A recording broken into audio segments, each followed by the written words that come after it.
नमस्कार, मैं देसराज कश्यप। मेरी यूट्यूब चैनल पर आप सभी दर्शकों का स्वागत है। दर्शकों, महाशिवरात्रि हिंदुओं का एक प्रमुख धार्मिक त्यौहार है। यह त्यौहार फाल्गुन महीने के कृष्ण पक्ष की चतुर्दशी को मनाया जाता है। इस दिन भगवान शिव और माँ पार्वती के विवाह की मान्यता है। इस दिन शिवलिंग की पूजा का विशेष विधान है। महाशिवरात्रि की रात्रि के चारों प्रहरों में भगवान शिव की पूजा का विधान है। इस दिन उपवास और रात्रि जागरण का विशेष महत्व है। इस रात भगवान शिव अपने भक्तों को विशेष वरदान भी देते हैं और उनकी सभी मनोकामनाओं को पूरा भी करते हैं। यह रात भगवान शिव और शक्ति की मिलन की रात भी है। मान्यता के अनुसार महाशिवरात्रि का व्रत करने पर अच्छे वर की प्राप्ति होती है और वैवाहिक जीवन सुखमय बनता है और जीवन में खुशहाली आती है। महाशिवरात्रि हिंदू धर्म के लोगों का सबसे पवित्र व्रत एवं त्यौहार माना जाता है। अब आगे की कहानी कुछ इस तरह से है।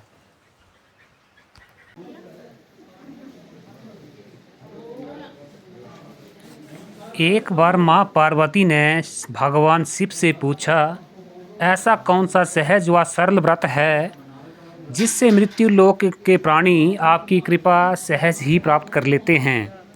उत्तर में भगवान शिव ने माँ पार्वती से कहा, शिवरात्रि का व्रत विधान बताकर यह कथा सुनाई। एक गांव में एक शिकारी रहता था। पशुओं की हत्या करके वह अपने कुटुंब को पालता था। वह एक साहूकारी का ऋणी था, लेकिन उसका ऋण समय पर ना चुका सका। क्रोधवश साहूकार ने शिकारी को शिव मठ में बंदी बना लिया। संयोग से उस दिन शिवरात्रि थी। शिकारी ध्यान मगन होकर शिव संबंधी धार्मिक बातें सुनता रहा।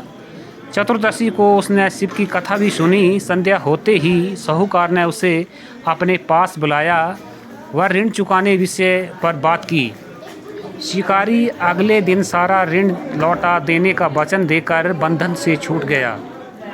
अपनी दिनचर्या की भांति वह शिकार पर निकला, लेकिन दिन भर बंदी गृह में रहने के कारण भूख प्यास से व्याकुल था। शिकार करने के लिए वह एक तालाब के किनारे बेल वृक्ष पर पड़ाव बनाने लगा। बेल वृक्ष के नीचे शिवलिंग था जो बिलपत्रों से ढका हुआ था। शिकारी को उसका पता न चला।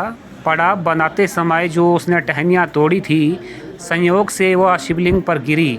इस प्रकार दिन भर भूखे प्यासे शिकारी का व्रत भी हो गया और शिवलिंग पर बेलपत्र भी चढ़ गए। एक पहर बीत जाने पर एक गर्भिणी मृगी तालाब पर पानी पीने पहुंची। शिकारी ने धनुष पर तीर चढ़ाया। जैसे ही प्रत्यंचा खींची, मृगी बोली, गर्भिणी हूँ, शीघ्र ही प्रसव करूँगी।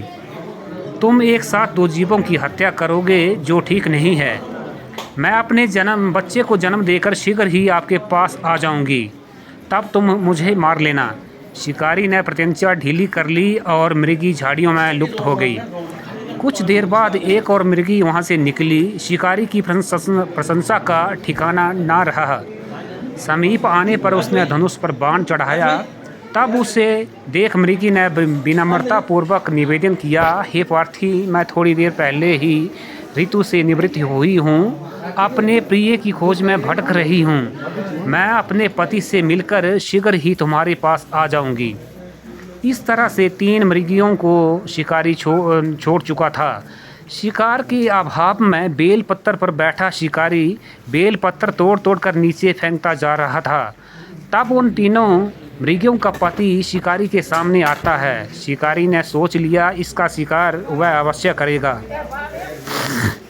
शिकारी की तनी प्रत्यंचा देखकर मृग विनीत स्वर में बोला, हे पार्थी भाई, यदि तुमने मुझसे पूर्व आने वाली 3 मृगियों तथा छोटे छोटे बच्चों को मार डाला है, तो मुझे मारने में देर ना करो, ताकि उनके वियोग में मुझे एक क्षण भी दुख ना सहना पड़े।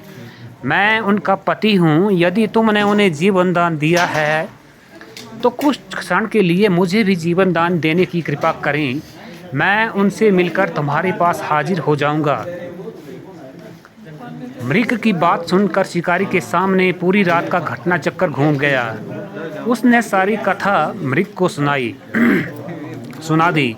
तब मृग ने कहा, मेरी तीनों पत्नियां जिस प्रकार प्रतिज्ञाबद्ध होकर गई हैं, मेरी मृत्यु से अपने धर्म का पालन नहीं कर पाएंगी। अतः जैसे तुमने उन्हें विश्वास पात्र मानकर छोड़ा है, वैसे ही मुझे जाने दो। मैं उन सब के साथ शीघ्र ही तुम्हारे पास उपस्थित होता हूँ। शिवलिंग पर बेलपत्र चढ़ाने से शिकारी का हृदय निर्मल हो गया था, उसमें भगवत शक्ति का वास हो गया था। धनुष तथा बाण सहज ही उसके हाथ से छूट गए थे। भगवान शिव की अनुकंपा से उसका हृदय करुणिक भावों से भर गया था। वह अपने अतीत के कर्मों को याद करके पश्चाताप की ज्वाला में जलने लगा। थोड़ी देर बाद मृग सब पूरे परिवार सहित शिकारी के समक्ष उपस्थित हो गया ताकि वह उनका शिकार कर सके। यह सब देखकर शिकारी की आंखों से आंसुओं की झड़ी लग गई। उस मृग परिवार को ना मारकर शिकारी ने अपने कठोर हृदय को जीव हिंसा से हटा सदा के लिए कोमल एवं दयालु बना लिया। देवलोक से समस्त देव समाज भी इस घटना को देख रहा था।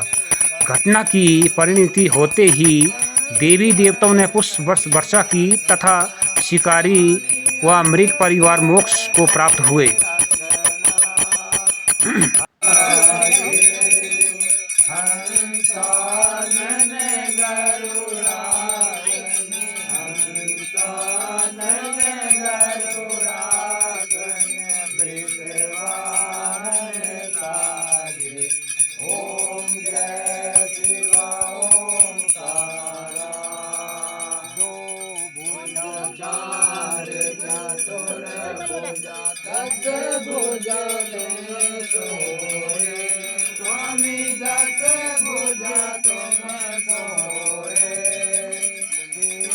आज के बुलेटिन में इतना ही। वीडियो अच्छी लगी तो वीडियो को ज़्यादा से ज़्यादा शेयर करें व चैनल को सब्सक्राइब जरूर करें। धन्यवाद।